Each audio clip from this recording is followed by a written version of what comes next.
Sir మాది ఇప్పుడు నార్కర్నూలు జిల్లా రామాజపల్లి గ్రామము. అయితే ఇప్పుడు మేము ప్రతి పని చేస్తున్నాం సార్. ఇప్పుడు ప్రతి సర్వే ఇస్తున్నారు, ప్రతి సర్వే చేస్తున్నాము. ఏఎన్సీలో టార్గెట్ పెడతారు. ప్రతి ఏఎన్సీ టార్గెట్ పెట్టాలంటే ఊళ్ళో ఒక మనుషులు ఉండరు సార్. ప్రతి నెల 4 ఏఎన్సీలు, 2 ఆశలు ఉంటే 4 ఏఎన్సీలు కావాలి. ఇద్దరు ఒక ఆశ ఉంటే 2 ఏఎన్సీలు కావాలి. ఏఎన్సీ ఉంటేనే మాకు జీతం, లేకుంటే లేదు. మేము 7 కన్నా వచ్చినా కానీ 7 కన్నా పోయినా కానీ ప్రతి ఒక్కటి మేము శ్రీశాన్ని అడిగిపోవాలి, ఏనేమని అడిగిపోవాలి. నువ్వు ఎందుకు పోయినావు, నువ్వు ఎవరిని అడిగిపోయినావు, నువ్వు ఏం పని చేస్తున్నావు. మేము విజిట్లకు వచ్చినా కూడా వాళ్ళకి ప్రతిసారి కాల్ చేయిపోవాలట. విజిట్లకు ఏఎన్సీలో తోలుకొని పోయినా నువ్వు ఏడిపోతున్నావు, నువ్వు ఎక్కడ పోతున్నావు, దాన్ని కూడా మేము కాల్ చేసిపోవాలి. ఎమర్జెన్సీ కేసులు దానికి కేసు వేయాలి. ప్రతి సర్వే సార్, ఇప్పుడు ఊళ్ళో ఒక్క సర్వే పోతే ప్రతి సర్వే మాకేసారు. ఒక్క సర్వేకి ఇంతవరకు డబ్బులు రాలేదు. కేసీఆర్ ప్రభుత్వం ఉన్నప్పుడు చేసాం పల్స్ పోలియో, అప్పుడు రాలేదు. అప్పుడు ఎన్సిటీ సర్వే చేసాం, అప్పుడు రాలేదు. ఇప్పుడు చేసినా కూడా ఏది లేదు సార్. ఇంతవరకు సర్వేలకు డబ్బులే లేవు.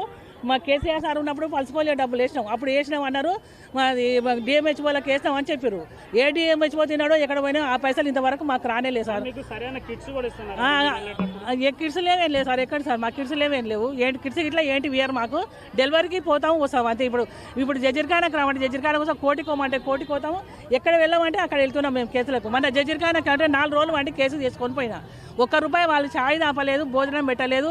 సొంతంగా డబ్బులు మా బిడ్డ ఇడ ఉంటే భోజనం తీసుకొని వచ్చింది, తిన్నాం. 4 రోజులు డెలివరీ చేసుకొని ఈయనే చేసుకొని పోయినా. మా సిస్టర్ డెలివరీ చేసినాకపోతే నువ్వు ఇన్ని రోజులు ఎందుకు పోతావు అంటది. డెలివరీ కొరకే ఆడున్నా సార్. ఆడ మేడం లోపల మేడం ఏమంటారు, మీరు ఉంటేనే మేము డెలివరీ చేస్తాం, చేయమన్నది. అంటే మీరు ఉండాలంటే ఉంటేనే చేస్తామా మేము చేయాలి, లేకపోతే కేసును తోలుకొని పో అన్నది. అసలు మాకు వచ్చే జీతం అంతా మేము చేసే పని ఎంత, అసలు మాకు పిసుడు వేతనం, మళ్ళీ మాకు డైరెక్ట్ వేతనం లేదు. మాకు ఇప్పుడు ఎమ్మెల్యే వంశీకృష్ణ ఎమ్మెల్యే మేము ధర్నా చేసినప్పుడు టెంట్లు వేసుకొని బల్మూరులో టెంట్ కింద కూర్చున్నాము. అప్పుడు ఎమ్మెల్యే సార్ వచ్చిండు, మీకు హైకోర్టు మీకు సుప్రీంకోర్టు మీకు 26,000 మెనూ పోస్టులు పెట్టింది, మీకు డైరెక్ట్ 26,000 కావాలన్నది. 26,000 18,000 మాకు 10,000 కూడా ఫిక్స్ పెడతాం లేదు. మాకు లేకుండా మేము ప్రతి మనిషిని ఊళ్ళో చిన్నపిల్ల పుట్టిన పిల్లగాని కానించి 100 చచ్చే వరకు మేము ప్రతి ఒక్క దాంట్లో మేము పాల్గొంటున్నాం.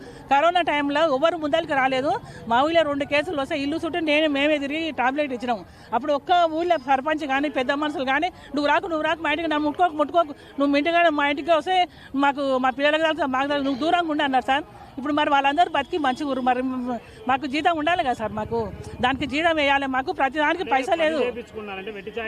వెట్టి చాకరీ సార్, మొత్తం వెట్టి చాకరే. ఇప్పుడు సిస్టర్ ఉందంటే అమ్మ మీరు వీళ్ళ ఊరు మీరు పోయి తిరిగిరా పోరా అంటది. ప్రతి దానికి మీరు తిరుగురా అంటది. ఇల్లు చిన్నపిల్లలకు మాటది, ఆడుకోమంటది. మేము ఎక్కడానికి పోతాం సార్. మాకు ఇప్పుడు చిన్నపిల్ల ఈ పిల్లని ఎత్తుకొని మేము వచ్చినాం. మా బిడ్డ ఆశా వర్కరే. ఈ పిల్ల రావాలంటే నేను కూడా ఆశా వర్కర్నే. ఈ పిల్లలు వేసుకొని మేము ప్రతి ఇల్లు తిరుగుతాము, చేస్తాము.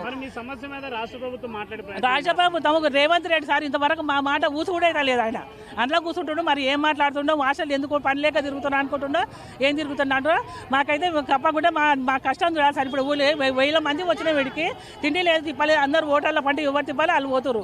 మాకు ఇక్కడికి వచ్చినాక మరి ఎందుకు వచ్చారు ఏం కథ అని సార్. మరి ఇప్పుడు పార్లమెంట్ ఇప్పుడు నడుస్తుంది. మరి అందులో కూర్చొని మరి వీళ్ళు ఎందుకు వచ్చారు, ఏం సమస్య వీళ్ళకు, మరి వీళ్ళకు ఫిక్స్డ్ వేతనం కావాలి, మరి ఇవ్వాలి. ఎంతమందికి పోయిస్తారు సార్ ఫిక్స్డ్ వేతనము. సేవ చేసే వాళ్ళకి ఇస్తే తప్పే ఉంది సార్. నాకు అర్థం కాదు. ఉద్యోగ భద్రత కల్పించాలి. మాకు ఉద్యోగ భద్రత లేదు, ఈఎఫ్ లేదు, ఈఎస్ లేదు. మాకు ఎక్కడికన్నా పోయినా కూడా ఇప్పుడు కేసులు అంటే పోతే కేసులో ఇష్టం ఉంటాయి సార్, లేకుంటే లేదు సార్. ఎప్పుడు మా దగ్గర పైసలు ఉంటాయా సార్ అడుకొని రానికి. ఎమర్జెన్సీ కేసు రావాలంటే మేము ఉరుకుతూనే ఉండాలి. వాళ్ళు మాకు పైసలు ఇస్తారా ఇయ్యరు అని రేవంత్ రెడ్డి సార్ ఏమన్నా సరే అని మాకు తప్పకుండా ఫిక్స్డ్ వేతనం చేయాలి. మా కష్టాన్ని గుర్తించాలి. తెలుసుకోండి సార్. మీరు ఊళ్ళో ఇప్పుడు ఇల్లు తిరిగి ఇల్లు రాపిస్తున్నాం ప్రతి ఒక్కరికి.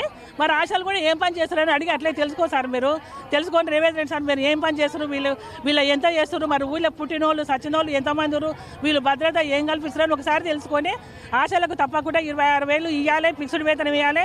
మీరు ఫిక్స్డ్ వేతనం ఇచ్చే వరకు మేము ఇట్లా ధర్నా కొనసాగిస్తూనే ఉంటాం. మాకు సిఐటు మాకు అనుబంధంగా ఉంది. మేము వాళ్ళంటే తిరిగి పోరాడతాం. ఎవరైనా సరే మమ్మల్ని ఎవరు ఏం చేయలేరు. మేము ధర్నాలో తప్పకుండా పాల్గొంటాం. మాకు ఇప్పుడు ఎవరు ఇష్టం ఉంటే వాళ్ళు ప్రెగ్నెంట్ అవుతారు సార్. నువ్వు వేసుకో ఫోన్ చేసి ఆమె వాళ్ళ ఇంటికి పోయినప్ప ఆమె ఎందుకు వేసుకోలేదు ఇంతకు, ఆమె ఏం పని చేస్తుంది అంటే ఆమె ఏం పని చేసి మేము అడుగుతాం కాదు సార్. ఇప్పుడు మేడం వాళ్ళు ఏం పని చేస్తారు అంటే వాళ్ళు పని చేసేది మేము అడుగుతామా సార్. ఇప్పుడు ప్రెగ్నెంట్ ఉంటే రాసుకుంటాం మేము. వాళ్ళు ఇన్ని రోజులు వాళ్ళు పెళ్ళిళ్ళు అవి వాళ్ళు ఎందుకు అయితే లేరు ఉండివారని అడిగిరా పో అంటే మేమేం అడుగుతాం సార్ వాళ్ళను. నువ్వు నీళ్ళు పోసుకున్నావని అయితే రాసుకుంటాము, నువ్వు ప్రెగ్నెంట్ ఎందుకు అయితే లేదని మేము ఎందుకు అడుగుతాం సార్. మాకు పైనుంచి అట్లా టార్చర్ ఉంది సార్. మాకు ప్రెగ్నెంట్ ప్రతి నెల మాకు ఈ టార్గెట్ తీసేయాలి. మాకు టార్గెట్ తీసేయాలి. ప్రతి ఏఎన్సీకి మాకు ఇంత డబ్బులు అన్నీ తేవాలి సార్. మాకు కావాలి. ప్రెజర్ ఎక్కువ ఉందంట. మాకు వర్క్ ప్రెషర్ ఎక్కువ ఉంది. ఇవి మొత్తం ఈ సర్వేలు మొత్తం తీసేయాలి మాకు. మేము సర్వేలు చేసానికి మాకు డబ్బులు లేవు.